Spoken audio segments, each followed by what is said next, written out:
De Javaasche Bank yang kini telah beralih menjadi Bank Indonesia, merupakan kantor cabang De Javaasche Bank N.V. pertama di seluruh Hindia Belanda yang pertama kali dibuka pada tanggal 1 Maret tahun 1829. Berlokasi di Jalan Letjen Suprapto, gedung ini dibangun atas dasar pertimbangan kota Semarang sebagai kota besar yang memiliki pelabuhan besar di Jawa dianggap memiliki prospek perekonomian dan perdagangan yang strategis.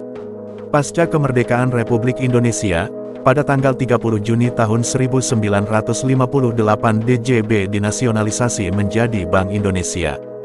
De Javaasche Bank sendiri, awalnya didirikan atas perintah Raja Belanda Willem I melalui surat perintah tanggal 29 Desember tahun 1826, namun baru tanggal 24 Januari tahun 1828 bank ini berdiri. Kantor pertama Javaasche Bank didirikan di Semarang tanggal 1 Maret tahun 1829 disusul oleh Surabaya tanggal 14 September 1829. Kantor De Javaasche Bank di Bandung baru dibuka tanggal 30 Juni tahun 1909. Pada tahun 1912-an, kantor-kantor De Javaasche Bank dibangun atau direnovasi.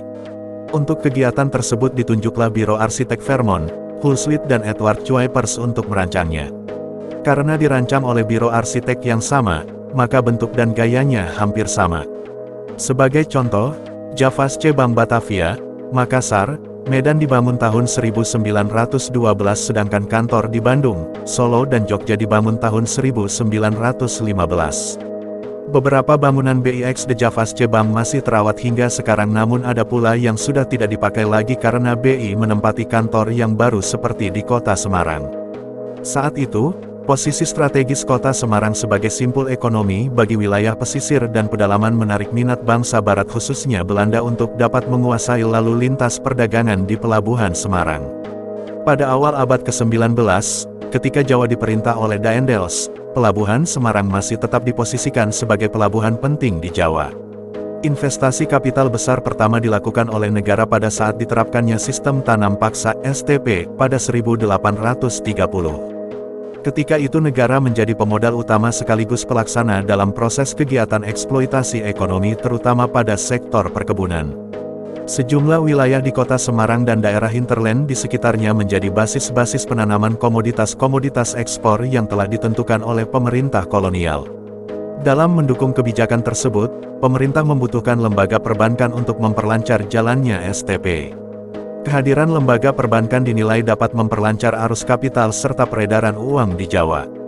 2 tahun sebelum pelaksanaan STP, pada 1828 pemerintah kolonial Hindia Belanda mendirikan sebuah lembaga perbankan bernama De Javaasche Bank (DJB) yang bertindak sebagai bank sirkulasi sekaligus komersial.